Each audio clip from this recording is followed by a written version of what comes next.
Hello, Jess Too Good here, and today I'm taking a complete look at the LEGO Minifigures DC Superhero Series. This has a total of 16 minifigures. Each pack retails for $5 in the United States, and it releases everywhere January 1st. The first minifigure we'll take a look at is Batman. This is based off of his first appearance from the May 1939 comic, Detective Comics number 27. This gives us a new piece for his cowl to fit that specific design. And we get so many Batman minifigures, it's cool to get this design that we haven't gotten in LEGO form before that is pretty iconic in a certain way. Underneath, you can see his face print uses a goggle design to integrate with the cowl pretty well. Unfortunately, there's no alternate facial expression. He does have what we call the newer style cape with the softer design. I prefer that over the older style, but people do have the complaint that it gives a little bit too much thickness around the neck. There is some extra back torso printing, and the front torso print is appropriate to the appearance on the cover, as are the dual molded legs with the tights on there, and you can see how that gives a little bit of a boot design from the back. We also have some medium lavender hands right there, as well as a blue batarang, and this string piece, as I call it, which they use a lot with the LEGO Spider-Man minifigures, to also fit the certain scenario where he's kind of hanging from the cover. Next is first appearance Wonder Woman, based off her cover appearance on Sensation Comics number 1 from 1942. This is the first Wonder Woman to have a dress piece to it, specifically this skirt right here, which uses a really cool blue coloring with some stars printed all around.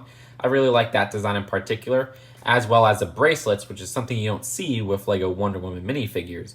This design also has a reuse of the existing LEGO Wonder Woman hair tiara combo, which in my opinion doesn't really fit the first appearance design. I kind of wish they made a new piece for it, which is a little bit ridiculous because this is $5 per pack, so I expect the best. Here it seems like they wanted to cut some corners on the price, and they reused an existing piece in that aspect. Either way, this design also uses the existing LEGO Wonder Woman lasso piece introduced in 2012. There's an alternate face print where she has more of a determined or angry look, whichever way you want to see it. And I do appreciate that removing the skirt piece still gives us a complete Wonder Woman minifigure with those dual molded legs and printing all the way to the side of the legs. It's actually a pretty impressive amount of printing there, where you have some white, some black, some of that's flesh coloring, and even some red. I think LEGO did a good job, especially with the leg piece. Oddly enough, LEGO does not give us a first appearance Superman here, but goes with the Rebirth Superman design, which in my opinion is so similar to existing Superman minifigures before. It's just inconsistent and a very strange and honestly bad choice on LEGO's part. Here he has a torso print that is new and leg printing that's new, but again it looks like, say, the Man of Steel one we've gotten before or the original 2012 Superman. I do like the new face print though, since we get a lot of reuse with existing LEGO Superman face prints, where you do get an alternate expression with his laser eyes or whatever. And if you lift up the newer style cape, he does have some printing at the back. And his accessory is a Daily Planet newspaper, which is a printed 2x2 towel that says "The Cape Wonder stuns the city." That's probably my favorite part of the whole figure besides the face print. While the lack of a first appearance Superman annoys me, I do like the design choice they chose with the Joker, basing him off of the Dark Knight Returns outfit, because we do get a lot of Jokers that look very similar to the first appearance Joker, so this design is so drastically different from existing LEGO Jokers that I quite like it. It uses a white tuxedo, which has a medium lavender shirt underneath, it looks like. There's a 1x2 printed tile of a Joker card, as well as a reuse of the beehive piece in pink, which does have a pink minifigure head underneath. There's nothing printed on there. This is something that we saw in the big LEGO Creator roller coaster set a couple years back, so it's nice to see it in a cheap set here. Also, we get a new version of that existing hair piece in a spring green coloring, lime green coloring. Spring green would be a little bit lighter. Unfortunately, there's no alternate facial expression, which is a little downside of this particular figure. But other than that, I do like this design choice. I think it was a good choice to pick that Dark Knight Returns version. This Aquaman minifigure is in the same boat as the Joker minifigure. Get it, boat. In the case that they didn't use the first appearance design, but they went with a cool design that's a little bit different than what we've gotten before. Though I think in many ways it is pretty similar to an Aquaman we got in a 2019 Ocean Master set, which also had Batman inside, where they even use the same hairpiece and face print as that version. Reusing the same face print in a CMF series is pretty annoying to me because many other series, if not every other series, have used unique face prints that have not been reprinted in one way or another. There have been very small cases where we have gotten an existing face print, but even then, it stands out when this is a $5 series. Trust me, you're going to hear me complaining more and more about that $5 price. Still, the face print fits, and it is a nice, cheap way to get that existing hairpiece.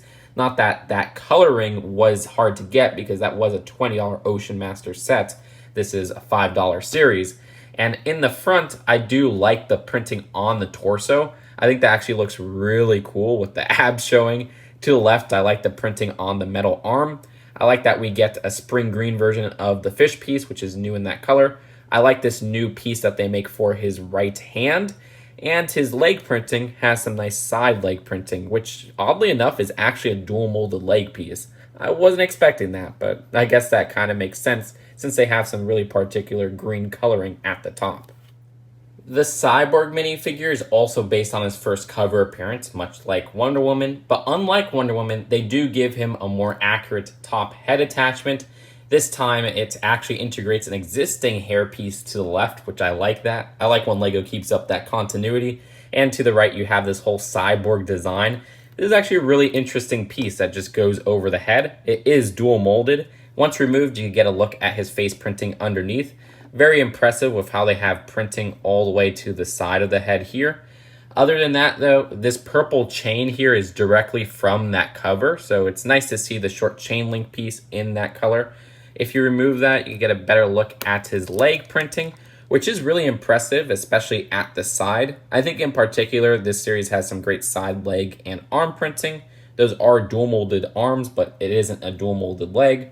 You get a better look at his back torso design and his other side of arms and legs, which again continues that fantastic printing.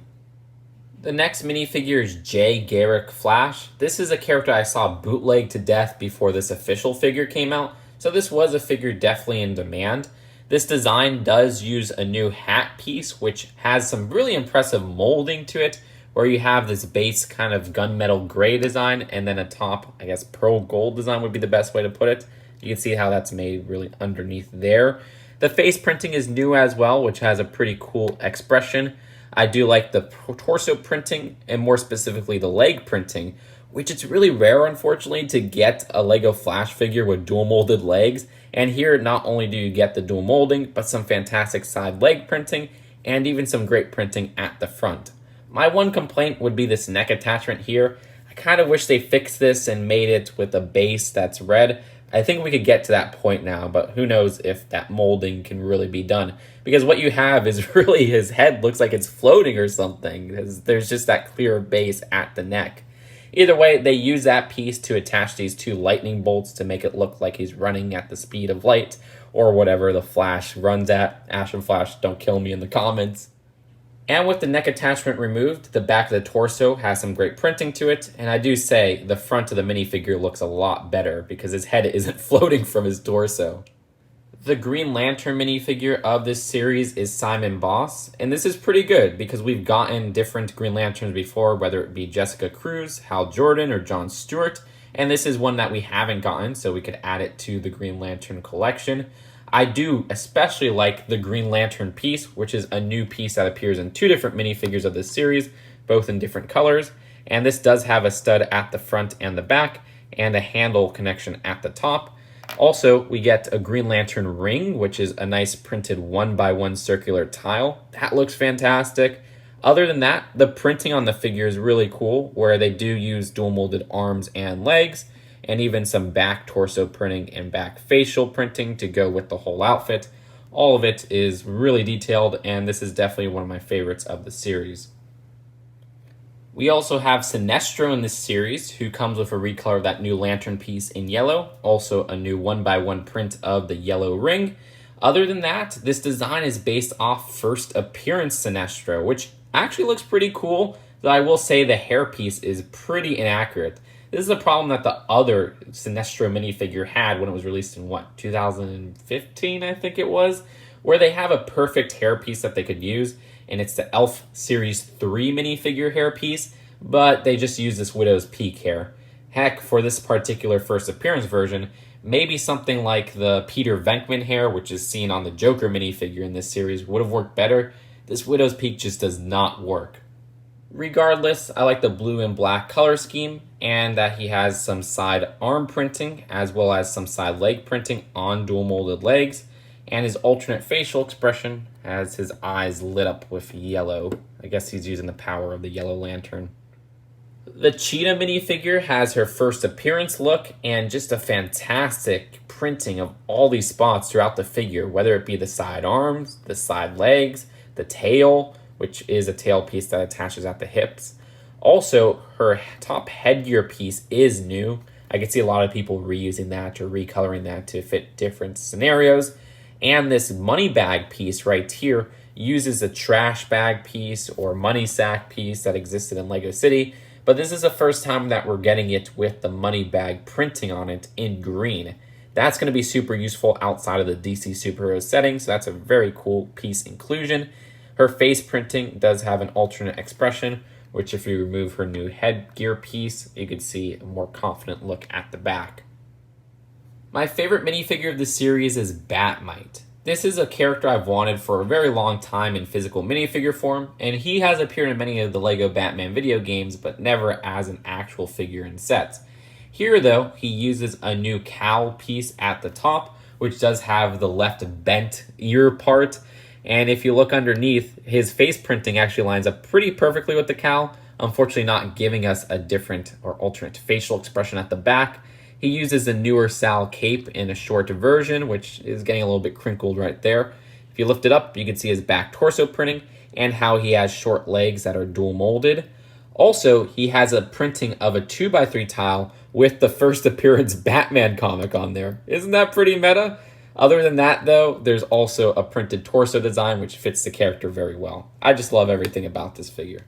My second favorite of the series is probably Bumblebee, though. This is another character that I've wanted a lot in LEGO minifigure form that we never got before. We did get a mini doll of her some years back in the DC Superheroes Girl line, though. She has a new hair piece, which is fantastic, and I'm just thinking it could be used for Shuri in the LEGO Infinity War sets, where we got this pretty inaccurate hair piece for her. The face printing is also double-sided, so you could have an alternate expression at the back. I really like yellow minifigures in general, so this figure has a lot of nice yellow coloring to it, whether it be the bracelets at the side or on the front torso. Also, these translucent yellow zap pieces, which I believe are exclusive to this series in that coloring. And her wing piece back here has some nice printing to it as well.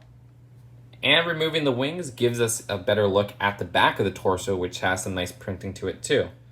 Next minifigure is Stargirl, and this is a design that a lot of people are saying, oh, is that female Captain America or something like that? And I'm just like, well, no, but I'm not familiar with the character either. So it is cool to see a more obscure character in this series, and don't worry, the next few are pretty obscure. This design does have some nice side arm printing with the stars there, also side leg printing, which is on dual molded legs. And what's particularly impressive is the staff piece here, which uses a new piece at the top to fit the accuracy to the comics. And it uses a sparkly or glittery translucent orange, which I just have never seen before, but it works pretty well. I mean, it's an interesting coloring or combination. I also like how they translated the braces in her teeth there, which work pretty darn well. Also, she has this hair piece, which actually was in a DC minifigure series before with the LEGO Batman Series 2 on Black Canary. Her alternate expression doesn't show off her braces, where she just has a more confident look. Next is Metamorpho, and I'm not particularly familiar with this character, but he seems to be made of different materials, and it's kind of interesting how LEGO has like a few different colors here, where we have a clear leg, which is quite rare, that has some side leg printing. Also to the left, we have a dark tan leg, there's orange, and then this dark pink. It's a weird mishmash, and I don't know how to feel about the character because I've never heard about him before, but I'm going to appreciate this figure more and more. His headpiece right there also has some interesting texturing as printing there at the front. Unfortunately, nothing at the back. And this is a new way to get this small fist piece in a dark pink coloring. We actually haven't gotten it in that color before. Huntress is another long-awaited character that finally appears in this series. Not that she's immensely popular or anything, but I remember at one point she was rumored to appear in last year's Batcave. My favorite part of the figure, though, is the Wonder Woman hairpiece from the DCEU in black. That's the first time we're getting it in that color, and you don't know how useful that is in that coloring. Other than that, though, I do like the dark purple here. She's one of the only minifigures, actually the only minifigure in this series, to have the utility belt design as well. None of the other heroes surprisingly use it. She does have an alternate facial expression once you remove that big hairpiece, where she has a little smile going on. Also, newer style cape, which hides some back torso printing there. Some nice side arm printing, which you get a better look if you move up that cape. And she has a crossbow as an accessory, as well as dual molded legs. Finally, we have Mr. Miracle, and this design does have some chained and handcuff pieces to replicate a famous cover he was a part of. And other than that, this does have some dark green, yellow, and red, which all actually go along pretty well. And with all those chains removed, you could get a closer look at the minifigure, who has some phenomenal side leg printing, but that's just something common with all the minifigures in this series. Also, dual molded arms that are actually the same as the LEGO Bart Simpson minifigure, funny enough. Other than that, this is the older style cape, or a version of it that's very, very, very thin. I don't know, I'm not really a fan of this material. It feels like it could rip pretty easily, and it's quite hard to fold upwards to, say, take a look at the back of the torso. It's probably going to leave some permanent crinkles. You can see his back torso printing, though, and his dual molded legs. And unfortunately, he has no back head printing, but he does have this top cape attachment as well.